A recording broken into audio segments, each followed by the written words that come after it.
Querida igreja, que a misericórdia, a graça e a paz esteja sobre a sua vida. Amém? Quero convidar você a abrir a sua Bíblia do livro de Ruth, no capítulo de número 1, versículo de número 16. E eu vou convidar você a ficar com a sua Bíblia aberta para que a gente possa ler mais alguns versículos e entender um pouco melhor a respeito da mensagem de hoje. Ruth 1:16 diz assim: Disse, porém, Ruth: não me insistes para que te deixe e me obrigue a não te seguir-te, porque aonde quer que fores, irei eu, e onde quer que pousares, ali pousarei. Eu, o teu povo é o meu povo, o teu Deus é o meu Deus. Se você puder dar um pulinho até no capítulo 4, versículo 13 e 14, também, diz assim: Assim tomou Boaz a Ruth, e ela passou a ser sua mulher, coabitou com ela, e o Senhor lhe concedeu que concebesse e teve um filho. Então as mulheres disseram a Noemi: Seja o Senhor bendito, que não deixou hoje de te dar um neto que será o teu resgatador, que seja afamado em Israel o nome deste. Vamos orar mais uma vez? Deus, em nome de Jesus, muito obrigado por esse momento que estamos desfrutando na tua casa. Já adoramos ao Senhor com canções, já oramos, já tivemos a oportunidade de ler as Escrituras, já tivemos aqui também, ó Pai, um momento dos ofertórios, e rogamos ao Senhor que nesse momento o Senhor fale poderosamente no nosso coração através da tua palavra. Ó Deus, prepare a nossa mente, prepare, Senhor, o nosso entendimento, para que saiamos daqui esclarecidos a respeito daquilo que o Senhor quer nos dizer nessa noite. Ó Deus, muito obrigado por essa igreja, continue sendo Deus o centro dessa igreja, e que cada um de nós estejamos aqui, ó Deus, único e exclusivamente para escutar, ó Deus, a tua palavra e sermos aperfeiçoados. É assim que oramos, em nome de Jesus, o nosso Senhor. Amém. O tema da mensagem de hoje é bondade providente de Deus. Nós vamos tentar aqui expor o livro inteiro de Ruth. É um livro complexo, muito histórico, mas eu quero convidar você a permanecer com a sua Bíblia aberta para a gente poder fazer algumas análises e pretendo eu ser o mais claro possível. Bom, queridos irmãos, nós estamos experimentando dentro da nossa sociedade um fenômeno muito interessante. Há inúmeros movimentos sociais que tentam descaracterizar a mulher. Aliás, esses movimentos, eles não tentam somente descaracterizar a mulher, eles estão tentando descaracterizar a figura humana. E quando a gente fala de descaracterização, nós estamos falando de tentar tirar do homem aquilo que é inerente a ele e que jamais, nunca ninguém pode tirar, que é a imagem de Deus no coração do ser humano, no ser humano, a imago Dei. Quando a gente pensa que o ser humano é criado à imagem e à semelhança, quando nós afirmamos isso, quando nós lemos pelas Escrituras Sagradas, nós estamos dizendo que a única parte da criação de Deus que tem a imagem de Deus em si é o ser humano.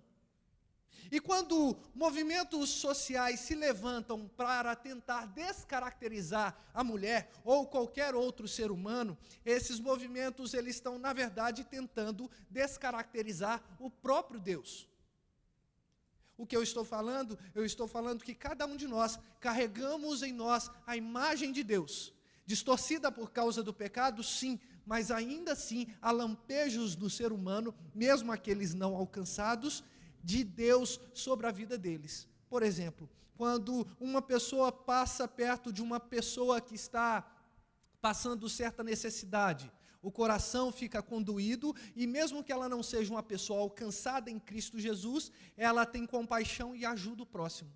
Quando alguém sofre um acidente, a uma pessoa, mesmo que ela não esteja em comunhão com o Senhor, ela também é alcançada com um resgate ali, ela resgata a pessoa, acode a pessoa, por quê? Porque ela traz lampejos, ainda que distorcidos pelo pecado, da imagem de Deus na sua vida. Enfim, o que eu estou querendo dizer é que essas forças desses movimentos sociais, juntamente com a potência midiática, têm tentado destruir ou fazer com que as pessoas fiquem isoladas ou percam a noção de que elas são a imagem e a semelhança de Deus. Quantos movimentos estão atacando isso nas nossas sociedades, não só no Brasil, mas no mundo afora a gente percebe isso. E, queridos irmãos, se você perceber bem, eles estão tentando fazer um ataque aos cristãos, porque o maior empecilho desses movimentos, dessas pessoas, é de fato o cristianismo.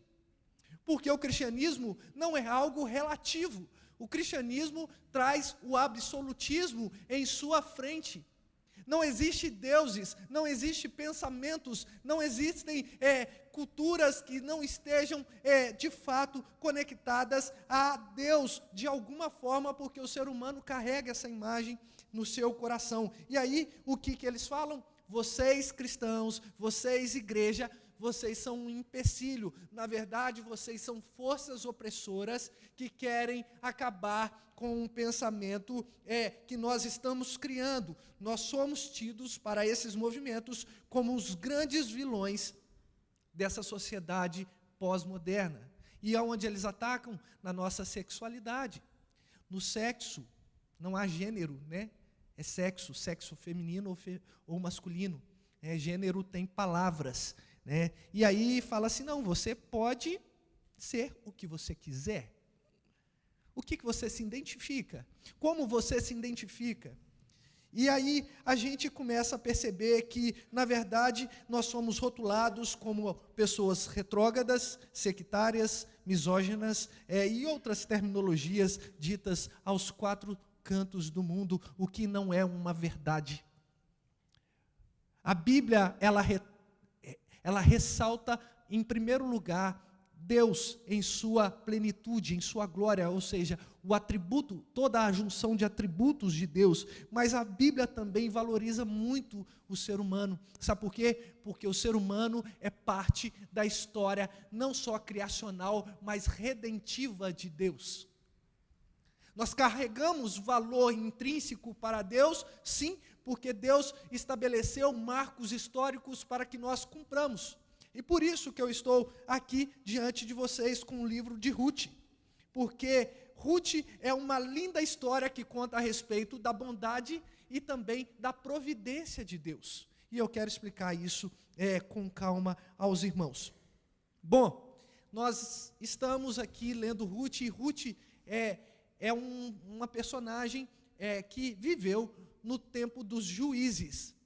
E se você lembrar um pouquinho, ou se que você quiser virar a página, o último versículo do capítulo 21 de Juízes, o último versículo de Juízes, portanto, vai dizer assim: naqueles dias, nos tempos de Juízes, não havia rei em Israel, cada um fazia o que achava mais reto.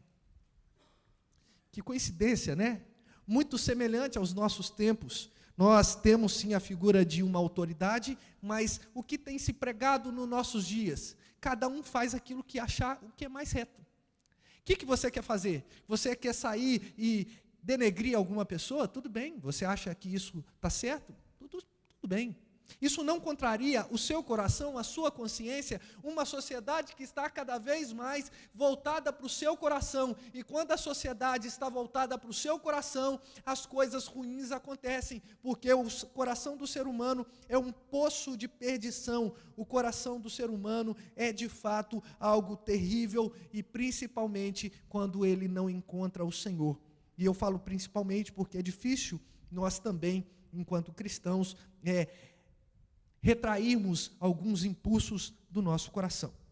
Bom, a história passa então nos tempos dos juízes. E por conta de talvez algum juízo de Deus sobre aquele povo que fazia o que era mais reto aos seus próprios olhos, o povo de Israel começou a passar grande fome. Havia uma escassez absurda de alimento. Então, um homem, juntamente com a sua mulher, um homem chamado Elimeleque, juntamente com a sua esposa Noemi e os seus filhos Malom e Quilion, eles saíram e foram para outras terras, para as terras de Moabe. Eles foram lá buscando qualidade de vida melhor. E ali eles ficaram por um bom tempo, a ponto de acontecer alguns episódios. Quais episódios? O primeiro deles é que o esposo, Elimeleque, ele faleceu, morreu Elimeleque, versículo 3, marido de Noemi. E ela ficou com os seus 2 filhos. Naquele tempo, quando o marido ele morria, os filhos eram os responsáveis direto. Hoje ainda há essa moralidade, de os filhos cuidarem dos pais. Não é uma regra, mas é uma lei em si, pode até se encaixar numa lei, mas hoje a gente também tem esse tipo de tradição. Mas naquele tempo era uma regra, era uma lei. Então os filhos começaram a cuidar de Noemi, e esses filhos casaram, um com Orfa e outro com Ruth. Só que o problema se agravou. Os 2 filhos faleceram. A tragédia estava muito agora maior. Morreram os filhos daquela mulher que era amparada por eles. E aí a gente começa a desenhar esse quadro tão complexo da existência de Noemi, que agora ela não está somente ligada às suas noras, mas agora ela tem a responsabilidade sobre elas. Complicado isso, né? Uma senhora que havia filhos e marido e perdeu tudo. E de repente não está mais também na sua terra, ela está em Moabe. Então, mediante a esse quadro tão contraditório para a vida de Noemi, ela chega diante das suas noras e fala: vamos voltar até a terra de Israel, porque o Senhor se lembrou.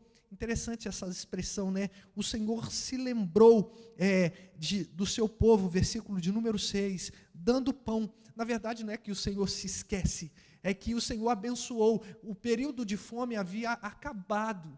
E ali, Noemi, juntamente com as suas noras, elas voltam ali para a cidade de Judá, e esperando que Deus tratasse elas com benevolência. Só que no meio do caminho, Noemi faz um grande desafio e um desabafo ao mesmo tempo. Fala assim: minhas filhas, voltem para a casa de vocês, voltem para a terra de vocês, que a família de vocês as recebam. E além disso, vocês podem seguir a tradição dos deuses de vocês. Porque vamos ser sinceras, eu sou velha.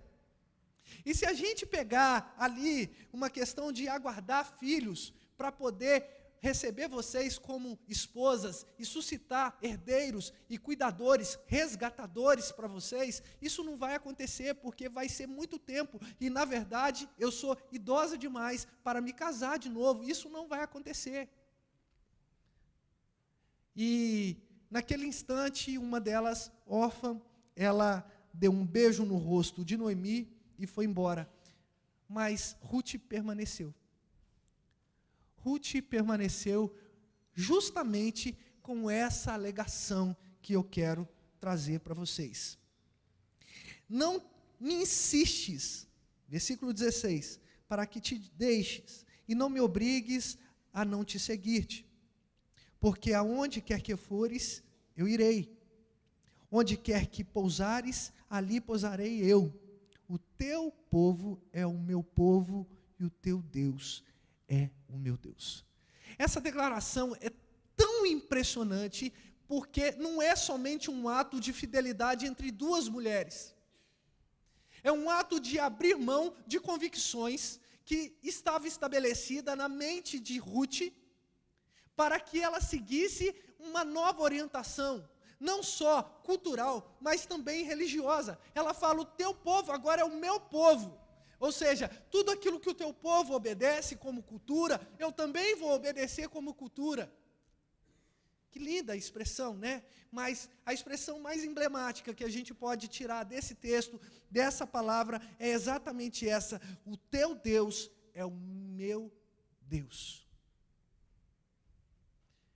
E aqui a gente começa a perceber que algumas coisas estavam acontecendo ali pela provisão do Senhor, pela bondade do Senhor. Ele havia regenerado um coração politeísta, ou seja, um coração onde habitava muitos deuses, para que o coração fosse agora único e exclusivamente do Deus Todo-Poderoso. Isso é chocante. Embora não seja uma coisa que a gente carregue tão próximo na nossa cultura, mas isso é extremamente chocante, sabe por quê? Porque a gente não tem essa consciência no Brasil. É abrir mão daquilo que eu quero. Engraçado, né? Muito diferente daquilo que eu introduzi no meu sermão. Porque ninguém quer abrir mão das suas convicções, ninguém quer abrir mão da sua cultura, ninguém quer abrir mão de nada. Na verdade, a gente está vivendo uma sociedade extremamente egoísta. Uma sociedade que olha para os seus interesses e que o outro se exploda. E que o outro esteja com seus problemas para lá. Eu só quero é ser feliz. Uma sociedade que caminha em passos largos a esse humanismo, a esse mundanismo. Só que aqui, essa declaração é uma declaração de alguém que foi alcançada de fato, pela graça bendita de Deus. Ela não quis negociar os seus antigos valores, aliás, ela não se importou em negociar os seus antigos valores para ter uma nova convicção de fé. Irmãos, muitas vezes, a gente precisa ter algumas atitudes que despertem isso em nosso coração. Um abrir mão. Corações transformados. Corações que, mesmo que não entendam a complexidade do mundo, são corações ali que têm referências, e essas referências, elas nos levam para Deus. E aí, queridos irmãos, sem nenhum tipo de exaltação à figura humana, mas a gente precisa fazer aqui um breve comentário sobre a postura de Noemi. Nós precisamos perguntar a cada um de nós: será que nós temos a coragem moral de ser como Noemi? De ser pessoas que, de fato, são referência para outras pessoas? Ou a gente prefere ficar no anonimato?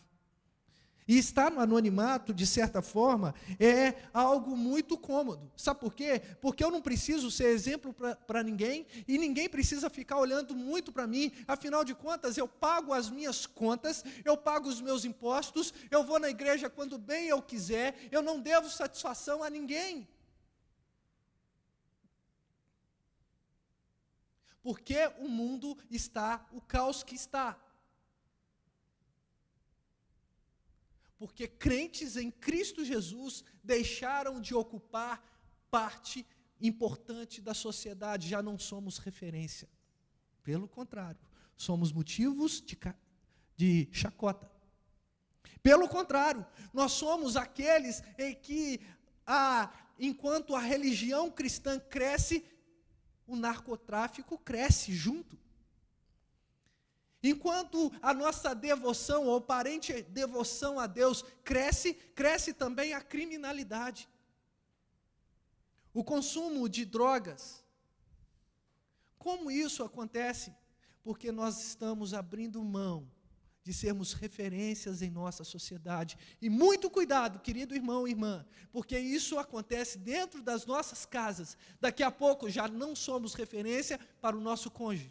Daqui a pouco já não somos mais referência para os nossos filhos. E isso vai virando uma bola de neve a um ponto que a sociedade será uma sociedade extremamente complexa, muito mais complexa do que já é, e chegará a um ponto que Deus, Ele terá que intervir de uma maneira talvez um tanto quanto mais abrupta para nós entendermos um pouco melhor. Queridos irmãos, Noemi aqui, ela foi ousada em dizer: voltam para a terra de vocês. Mas Ruth também teve a sua ousadia em dizer: olha, aonde você for, eu estarei contigo. Essas palavras, embora sejam palavras que fossem um tanto quanto mostrasse fidelidade a outra pessoa, no caso a Noemi, são palavras controladas pelo próprio Deus. Sabe por quê? Porque Deus controla toda a história da nossa vida, independente da situação.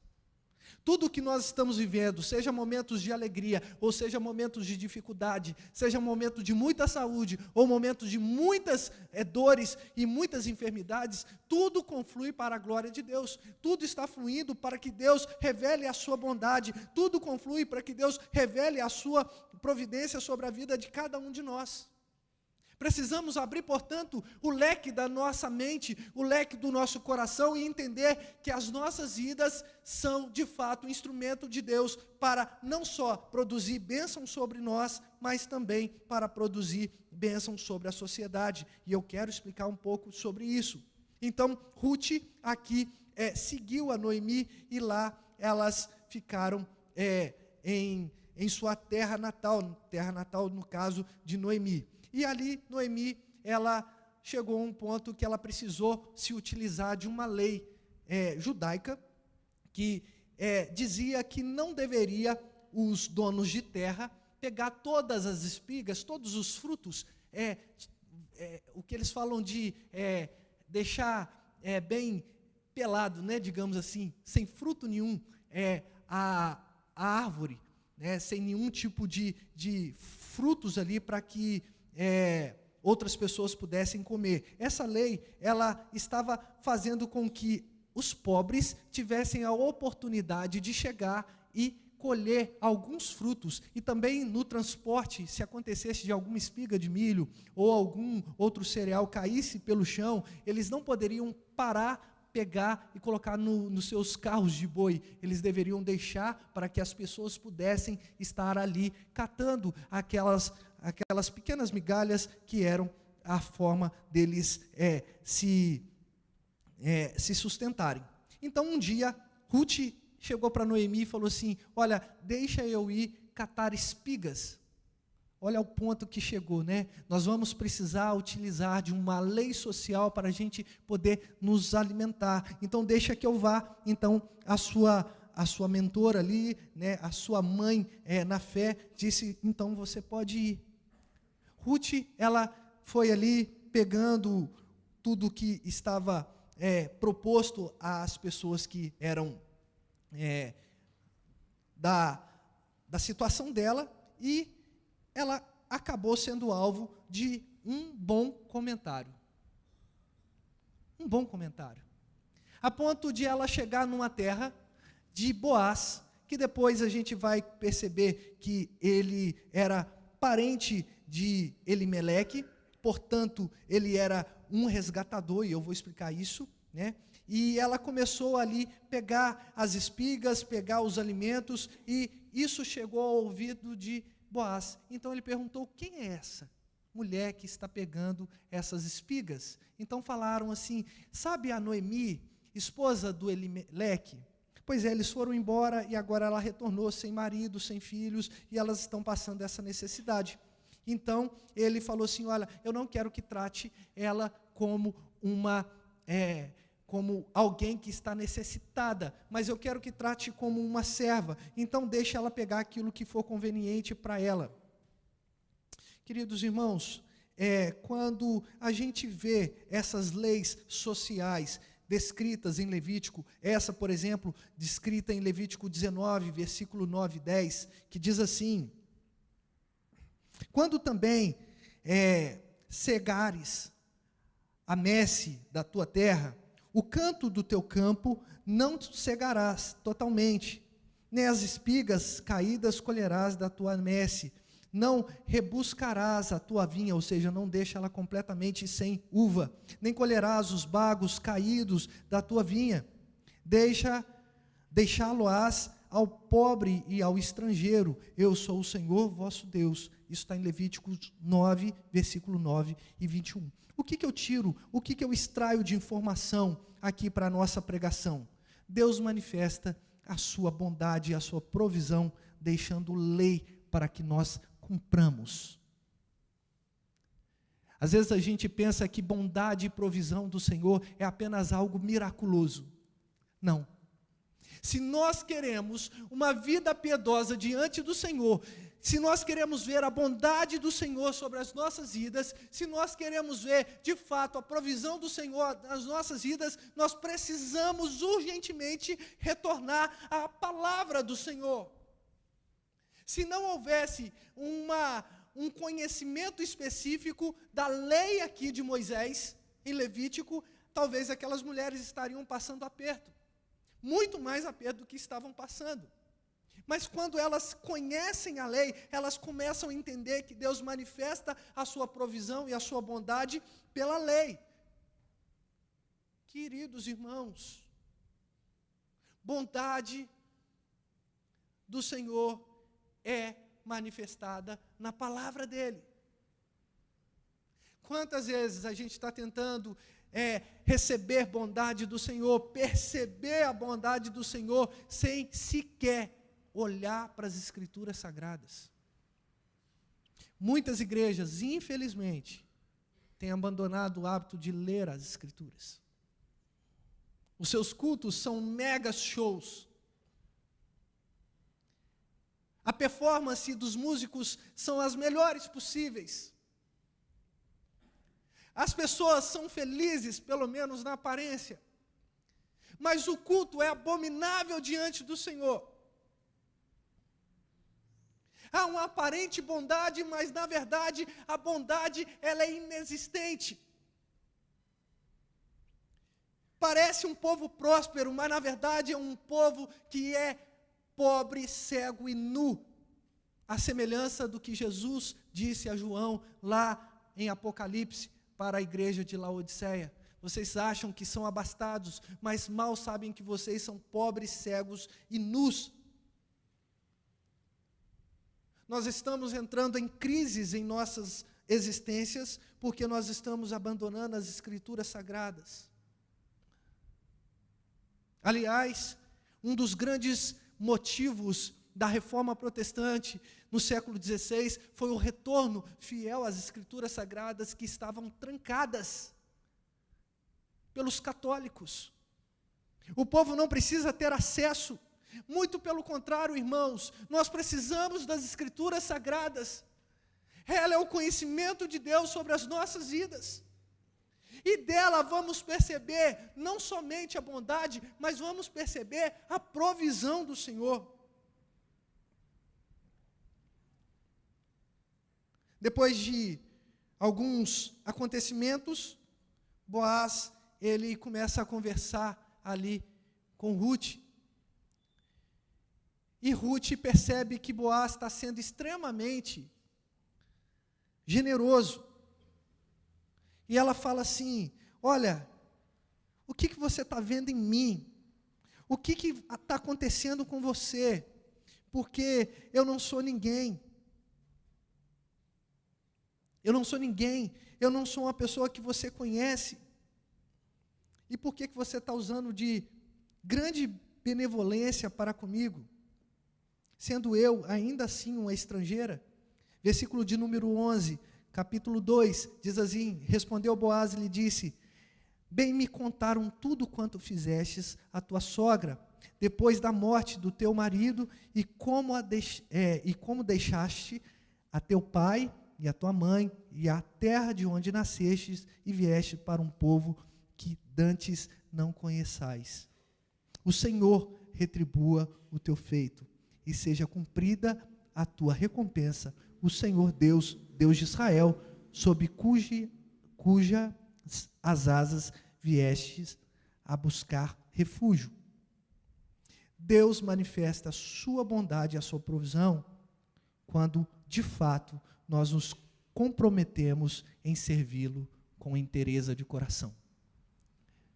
O que Boaz está falando aqui com Ruth: olha, eu fiquei sabendo da sua história.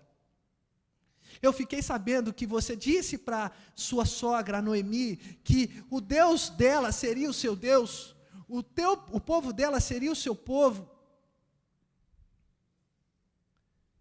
Um posicionamento firme, um posicionamento extremamente difícil, mas quando nós nos propomos em servir com interesse, quando nós nos jogamos a esse evangelho,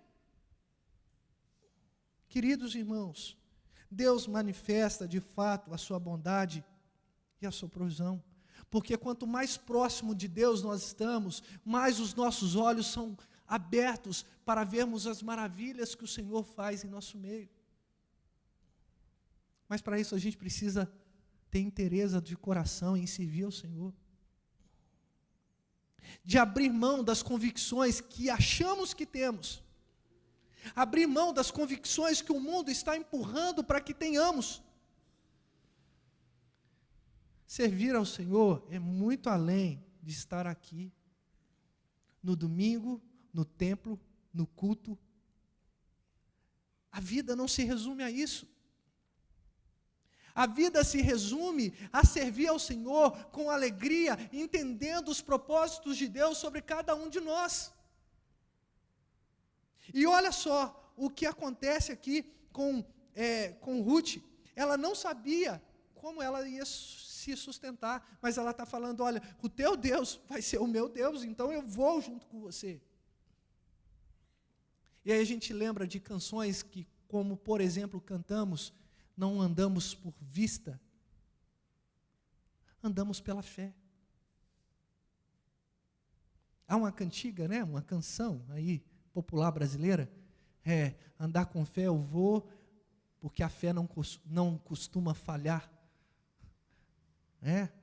Só que, na verdade, que fé nós estamos falando? Porque a fé não falha.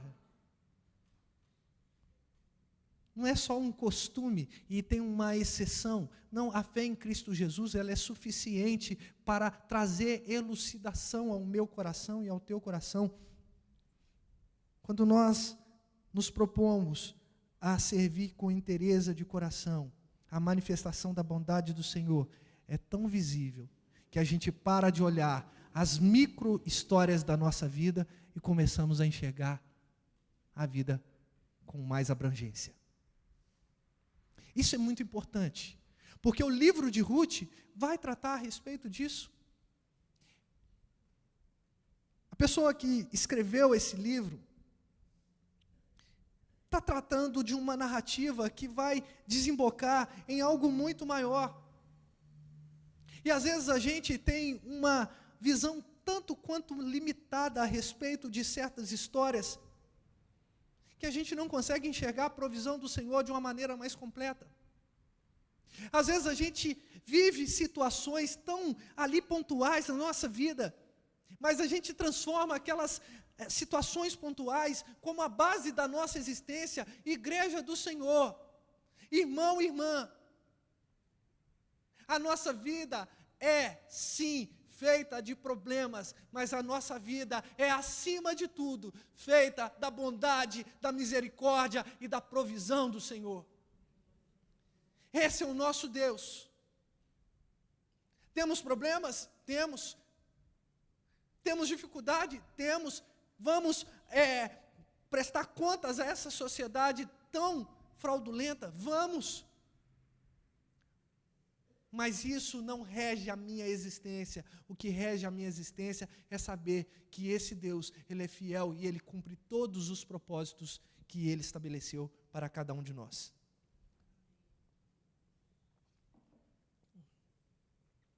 A história continua.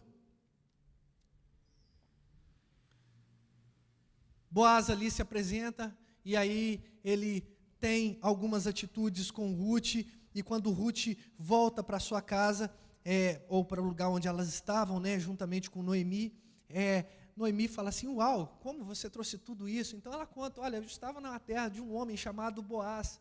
Então Noemi se lembra e fala assim: ele é um dos resgatadores. Qual era a figura do resgatador? era justamente uma pessoa que tinha um parentesco mais próximo daquele desamparado, no caso as duas mulheres ali, e ele tinha que pegar um pedaço da sua propriedade, ele tinha que vender, dar aquele dinheiro, ou acolher aquelas mulheres.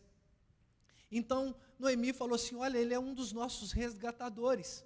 E aí, Noemi incentivou Ruth a tratá-lo de maneira muito interessante e importante, a ponto de eles desenvolverem ali um sentimento que, a princípio, era um sentimento de extrema admiração por conta da fidelidade de Ruth. Mas, com o tempo, isso foi passando e Boaz chegou e falou com Ruth, olha, você tem um parente mais próximo que eu, então ele é o resgatador principal da sua vida. E ele vai passar aqui. Mas, para que ele resgate a sua vida e a vida de Noemi, ele vai ter que se propor a isso. Mas se ele não se propor isso, o próximo resgatador sou eu. E aí, por conta de tanta paixão ali que Boaz já havia desenvolvido por Ruth, Boaz, ele chega até a porta da cidade, já estou no capítulo 4, tá? Se você quiser acompanhar, versículo 1, ele subiu até a porta da cidade, ele chamou ali esse resgatador, que a gente não sabe o nome, o autor aqui vai dizer falei autor aqui, porque eu não sei se foi Ruth quem escreveu, a gente não sabe, né? A pessoa que escreveu fala, tratado aqui como o fulano passou, né? Aquela pessoa, não nos é revelado esse nome, né? E falou assim, vem cá, assenta-se aqui. E Boaz tomou 10 homens como testemunhas, 10 anciãos, 10 pessoas, 10 homens que tinham ali autoridade, e ele contou a história de Noemi, e aquele homem, ele falou assim, olha, eu vou resgatar Noemi. Só que aí, Boaz depois ele chega e fala assim, mas junto com Noemi você precisa resgatar a Ruth, porque ela perdeu o marido também. E aquele homem, de certa forma, ele se escusou dessa obrigação.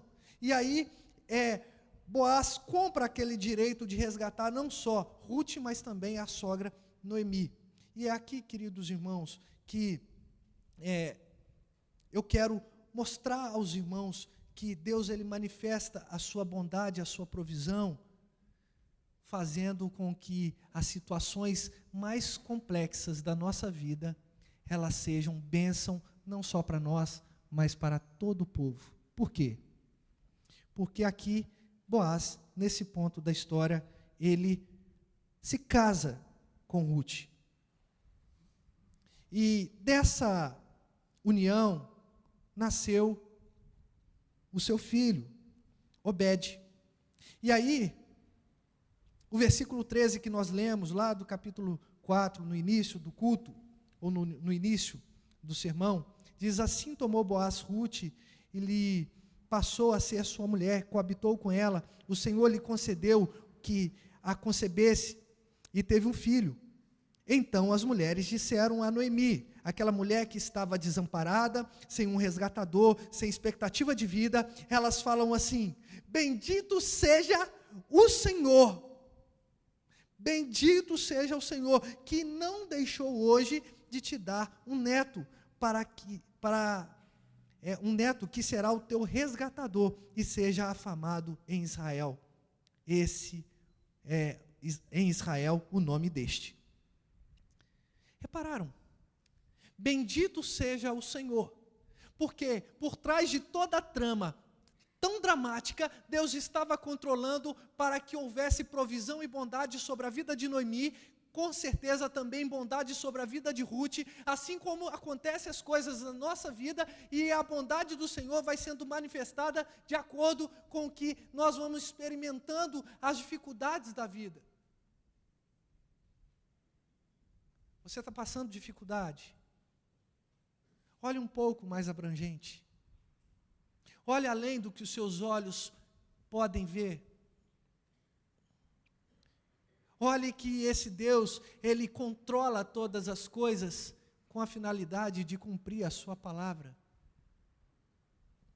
Mas repare que, apesar de esse feito ter sido um feito pessoal na vida de Noemi e de Ruth, o filho que nasceu foi Obed.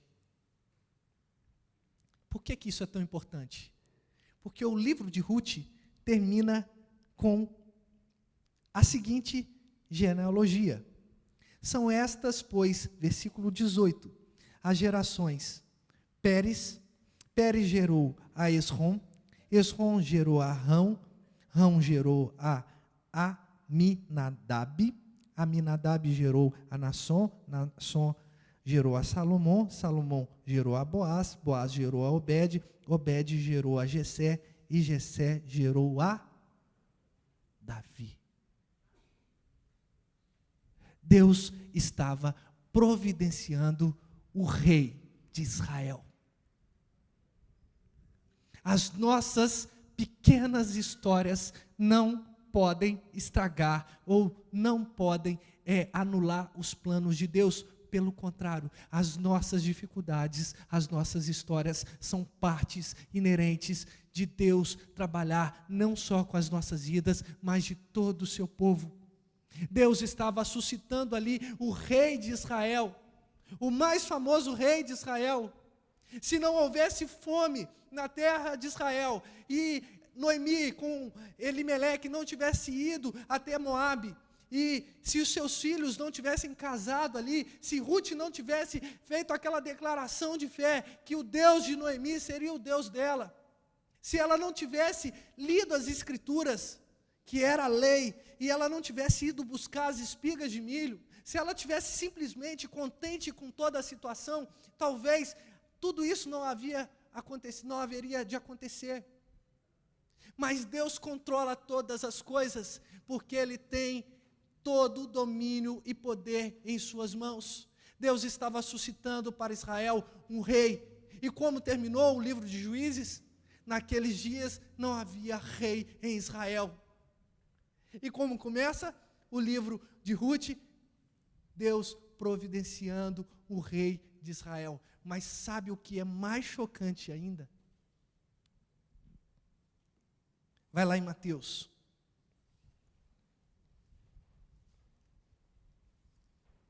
Capítulo de número 1.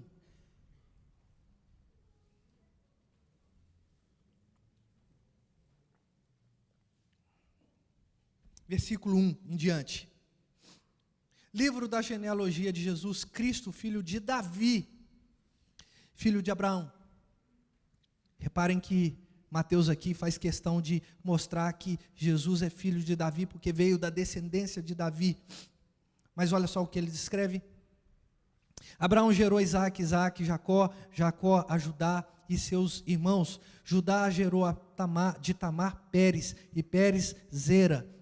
Pérez gerou de Esrom, gerou a Esrom a Arão. Arão gerou a Aminadab, e Aminadab a Nasson. Reparem que é a mesma genealogia. A Nasson, Salomão, Salomão gerou a Raabe,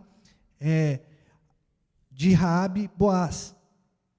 Este de Ruth gerou Obed, e Obed a Jessé. Jessé gerou ao rei Davi, o rei Davi a Salomão, que fora mulher de Urias. Salomão gerou a Roboão a Abias a Asa gerou a Josafá a Jorão, Jorão a Uzias gerou a Jotão a Acas a Ezequias, gerou a Manassés a Amon a Josias, irmãos, Josias gerou a Jeconias e a seus irmãos no tempo do exílio na Babilônia. Depois do exílio da Babilônia, Jeconias gerou a Salatiel a Zorobabel gerou a Abiúde a Eliaquim a Azor gerou a Sadoc a Aquim a Eliúde gerou a Eleazar a Matã, Matã a Jacó, e Jacó gerou a José, marido de Maria, que nasceu Jesus, que se chama Cristo. Sabe o que é mais impressionante nessa história? É que a história de Ruth é parte da história do nosso resgate. Deus é bondoso porque Ele resgatou Ruth e Noemi, mas naquele momento Deus estava resgatando a minha e a sua vida. O que eu tiro de informação disso? É que Deus, de fato, é um Deus providente. É que é um Deus bondoso. Um Deus que jamais perdeu o controle. O Brasil está a um caos. Deus está no controle. A minha casa está um caos. Não, Deus está no controle. Eu não sei como vai ser daqui 10 anos. Eu também não sei. Eu sei que o meu capitão está no comando. E esse Deus que foi capaz de trazer fome para fazer uma família ir para outra cidade, outro país, e trazer de volta em outro momento, em situações precárias, usando pecados e situações adversas, é o mesmo Deus que foi capaz de suscitar de Israel Jesus Cristo, o nosso Salvador. Você ainda quer duvidar do poder de Deus? Eu ainda quero duvidar do poder de Deus? Não há limites para o poder de Deus. Tudo o que Ele prometeu, Ele vai cumprir. Não importa a circunstância, não importa o problema, não importa a pessoa, não importa se é homem ou mulher, não importa se tem muito tempo de igreja ou pouco tempo de igreja, não importa se é pastor, presbítero, diácono, ou se é apenas de algum ministério menos influente na igreja. O mais importante é que Deus usa as pessoas para cumprir os seus propósitos, e assim Ele vai mostrando a sua bondade e a sua providência para a própria glória dEle. Quero terminar, queridos irmãos, essa rápida exposição, porque o livro é muito grande e muitas informações, fazendo algumas perguntas para a nossa meditação. Será que a bondade do Senhor, ela tem cercado a sua vida? A misericórdia do Senhor tem cercado a sua vida? Porque não depende de sexo, como eu disse. Não depende da sua sapiência. Não há distinção entre eu e você, eles e nós. Quando Deus manifesta a sua graça e bondade, todos nós entramos nessa linda história de salvação. E aí a gente pode dizer, assim como o salmista Davi disse no Salmo 23, versículo 6, certamente a bondade e a misericórdia do Senhor me seguirão todos os dias da minha vida. E percebendo isso, eu quero habitar na casa do Senhor por longo tempo.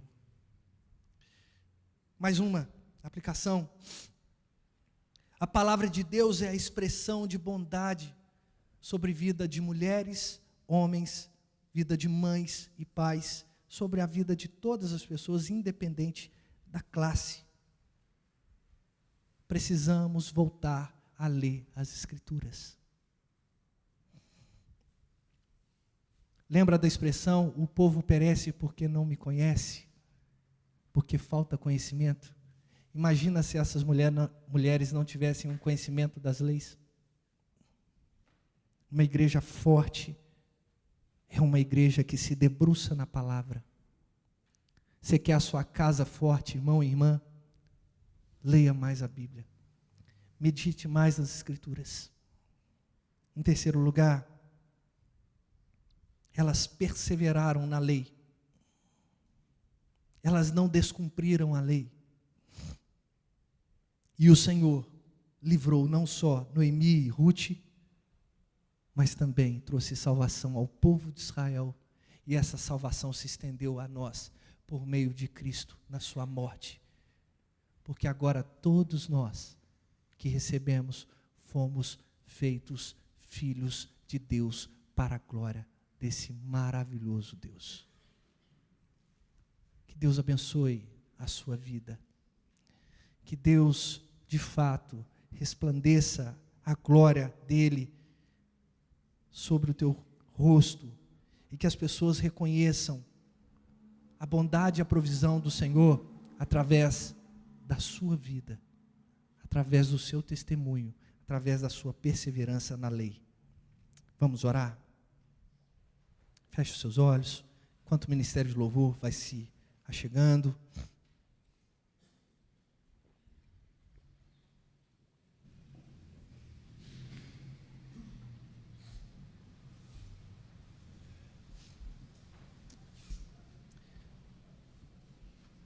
Senhor Deus e Pai, nós cremos que veremos a bondade do Senhor na terra dos viventes. Nós cremos que veremos a Tua provisão sobre a nossa cidade, sobre o nosso estado, sobre o nosso país, sobre esse tempo. Nós cremos. Porque não há soberanias que se levantem, que possam se comparar à majestade do Senhor. Não há reis que se levantem, que possam ser iguais ao nosso Senhor. Por isso, ó Deus, te rendemos graças. Ainda que a terra esteja se movendo, ainda que as águas espumejam na sua fúria e os montes se estremeçam, nós queremos, ó Deus, de fato, crer que o Senhor está por trás de tudo isso, cuidando da nossa existência. E enquanto cuida da nossa existência, ainda assim está trabalhando em favor de todos os seus eleitos.